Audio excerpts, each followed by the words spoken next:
Phrases and idioms start with letter A. 1. A man of straw, good for nothing. He is just a man of straw. He can't stand up to any real pressure. The opposition dismissed the leader as a man of straw with no real influence.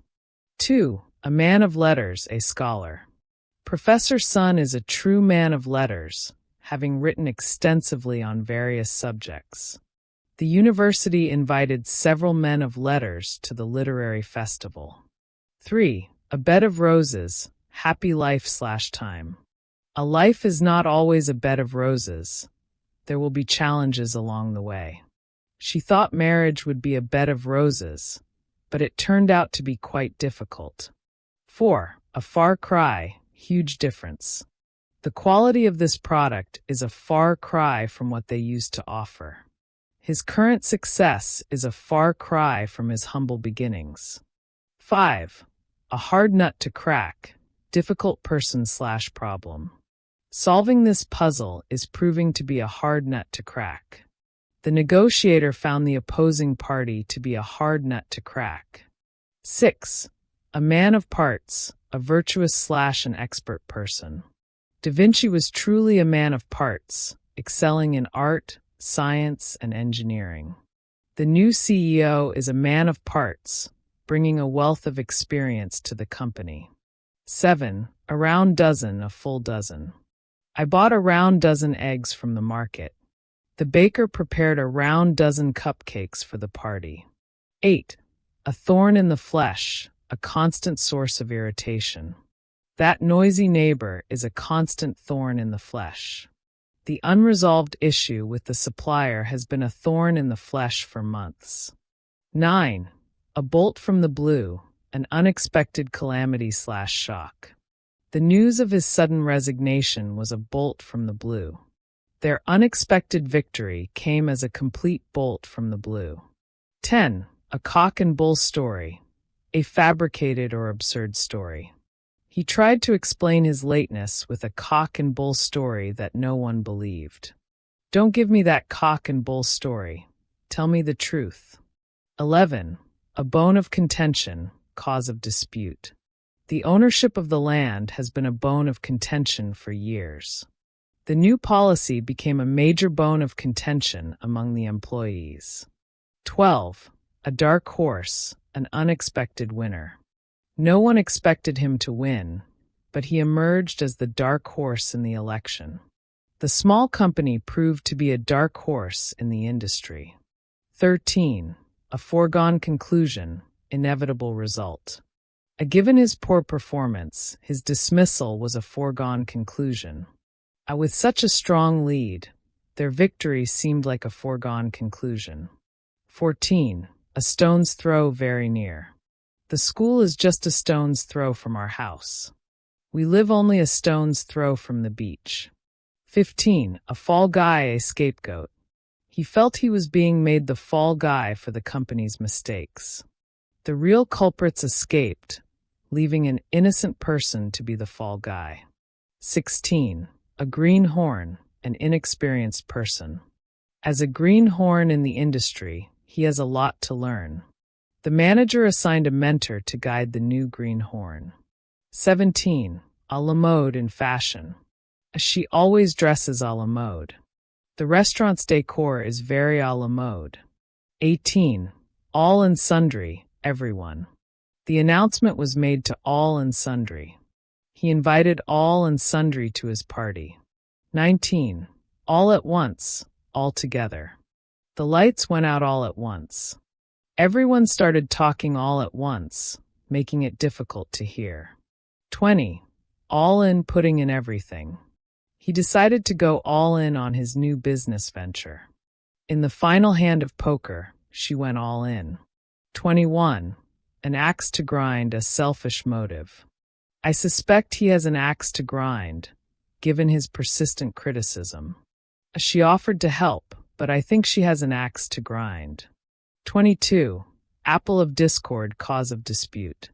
The disputed territory became the apple of discord between the two nations. The inheritance became an apple of discord among the siblings. 23. at a loss, confused or unsure. I was at a loss for words when I heard the news. The police were at a loss to explain the sudden disappearance. 24. At a stretch continuously. He can work for hours at a stretch without getting tired. We drove for 10 hours at a stretch to reach our destination. 25. At arm's length, at a distance. He kept the suspicious character at arm's length. She maintains all her former colleagues at arm's length. 26. At bottom, essentially. At bottom, he is a kind and generous person. At bottom, the problem is a lack of communication. 27. At daggers drawn, in open hostility. The two rival companies have been at daggers drawn for years. After the argument, the siblings were at daggers drawn. 28. At home, comfortable/familiar. He feels completely at home in his new surroundings. She is at home with computers. 29. At large, free, not caught. The escaped convict is still at large. There is a dangerous animal at large in the neighborhood. 30. At one's beck and call, ready to obey. He expects everyone to be at his beck and call. She doesn't like having people at her beck and call. 31. At one's wit's end, in deep confusion/distress. I'm at my wit's end trying to solve this problem. The parents were at their wit's end with their rebellious teenager. 32. At 6s and 7s, in a state of confusion. The house was at 6s and 7s after the party. The sudden changes left the department at 6s and 7s. 33. At stake, at risk. Their reputation is at stake if they fail to deliver on their promises. The future of the company is at stake. 34. At the 11th hour, at the last possible moment. The agreement was reached at the 11th hour. He submitted his application at the 11th hour. 35. At times/now and then occasionally. We go out for dinner now and then. At times, I miss my old friends. 36. At one go, all at once. He finished the entire pizza at one go. She can drink a liter of water at one go. 37. Apple of one's eye, someone cherished. His youngest daughter is the apple of his eye. The antique car is the apple of his eye. 38. An early bird, a person who wakes up early. He is an early bird and goes for a walk before sunrise. The early bird catches the worm. A story using the idioms start with letter A. Once upon a time in a small town lived a professor, a true man of letters. He wasn't a man of straw. He had strong opinions and wasn't afraid to voice them. However, his life wasn't always a bed of roses. He often found himself dealing with the local council, which was a hard nut to crack when it came to funding his research. The lack of support was a thorn in the flesh for him. One day, news arrived like a bolt from the blue. A renowned scientist, a man of parts who had once been a greenhorn under the professor's guidance, was returning to their town. The professor remembered him as a bright student, not a dark horse, but someone with obvious potential. The scientist's arrival became a bone of contention in the quiet town. Some welcomed him warmly, while others spread a cock and bull story about his past.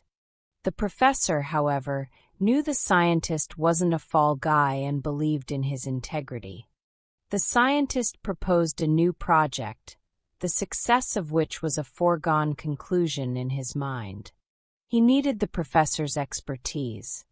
The professor's old rival, the head of the council, saw this as an apple of discord and tried to create obstacles.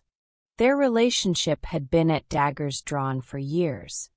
The council head presented his own proposal, which the scientist dismissed as being a far cry from innovative. He accused the council head of having an axe to grind. The debate went on for hours, with the professor feeling at his wits' end. The meeting was at 6s and 7s. Finally, at the 11th hour, a compromise was reached. The scientist, who was known to work at a stretch, presented compelling evidence. The professor, who felt at home with scientific discussions, supported him wholeheartedly. Even those who had initially been at arm's length started to see the merit in the proposal. The project required a specific rare mineral, and the professor discovered a local source just a stone's throw from the town. They needed around dozen samples for their initial tests. The professor, not one to wait, was an early bird and collected them at one go. The scientist's young daughter was the apple of his eye, and he wanted to make the town a better place for her and all and sundry. He worked tirelessly, all in, and all at once, the project began to show promising results. The professor, who used to go for walks now and then to clear his head, felt a renewed sense of purpose. In the end, the project was a resounding success, proving that even a small town could achieve great things when its people, despite their differences, worked together. The professor, once troubled by the council, now found them at his beck and call, eager to support his future endeavors.